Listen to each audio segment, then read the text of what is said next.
Il pleut, il pleut, il pleut, il pleut tout le temps dans ce pays. Eh ben il pleut. Alors peut-être est-ce l'occasion de vous montrer le poste fixe. Hein, il n'est pas tout à fait fini, mais... Ouais, je me méfie maintenant. Qu'est-ce qu'il veut, Besancenot? Un colis. Ah, un colis. J'arrive. C'est vrai, j'avais commandé une caméra.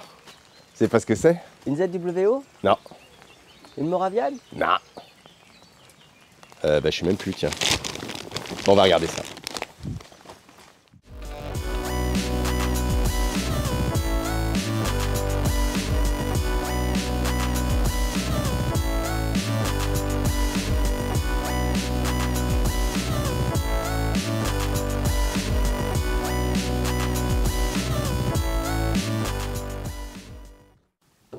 Non, je ne l'ai pas acheté chez Super U. Merde, j'ai dit une marque. Faut que je dise une autre marque. Banania Ikea. Effectivement, la Attic One, donc la caméra que je possédais, ne se prêtait pas très bien pour le Rasa, vu qu'elle générait une obstruction. Donc, il me fallait une caméra ronde. J'ai longuement réfléchi quelle caméra prendre. Hein. Ça a été un gros dilemme, surtout au niveau du prix, parce que vous avez vu le prix que ça coûte. Donc j'étais parti au début sur une caméra mono en me disant je vais prendre la caméra plus les filtres. Mais pour les télescopes qui sont très grande ouverture, il faut prendre des filtres spéciaux, des filtres high speed, hein, des filtres qui sont faits pour les acquisitions rapides. Et donc là, je m'en sortais pour environ 4000 €.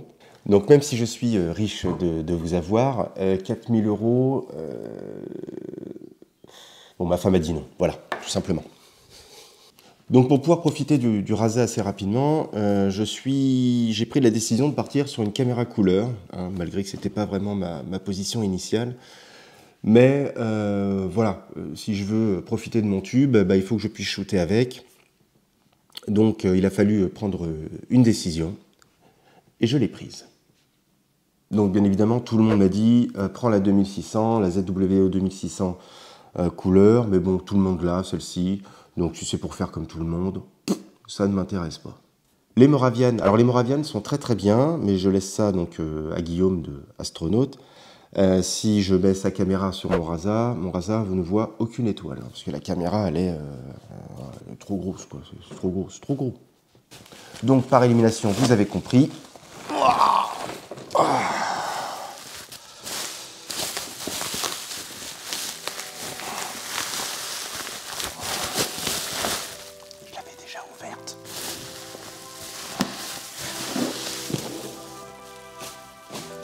Je suis parti chez QHY.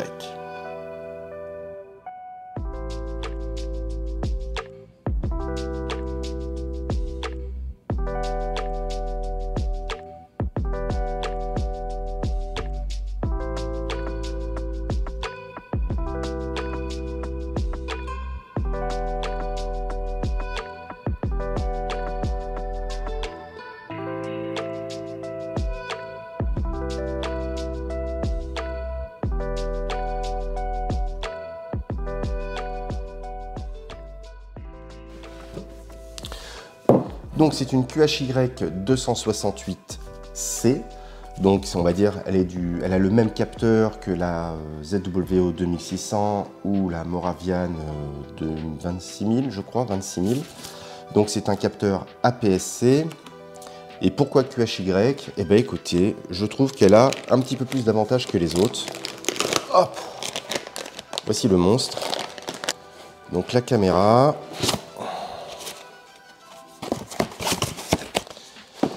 Et des petits accessoires. Le cordon d'alim.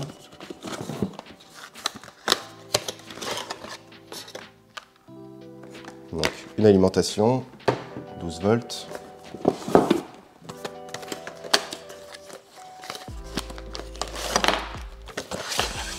Ah, ça c'est bien. Donc contrairement aux autres marques, vous avez des lots de bagues qui se vissent, qui peuvent se bloquer. QHY propose des bagues que vous allez faire votre focus, hein, donc vous allez mettre les bagues qu'il vous faut. Et ensuite, vous allez venir les visser directement Ça c'est une 14, ça c'est une 10, ça c'est une 5. Et ça c'est une 2,5. Voilà. Donc ça c'est les bagues qui vont vous servir à faire votre back focus. Hein. Vous savez que vous devez respecter donc une certaine distance par rapport entre la lentille et le capteur. Donc ça on verra ça plus tard. Ça donc c'est ce qui sert à positionner les filtres et les bagues. Et puis ça c'est encore un adaptateur. Il reste un truc au fond.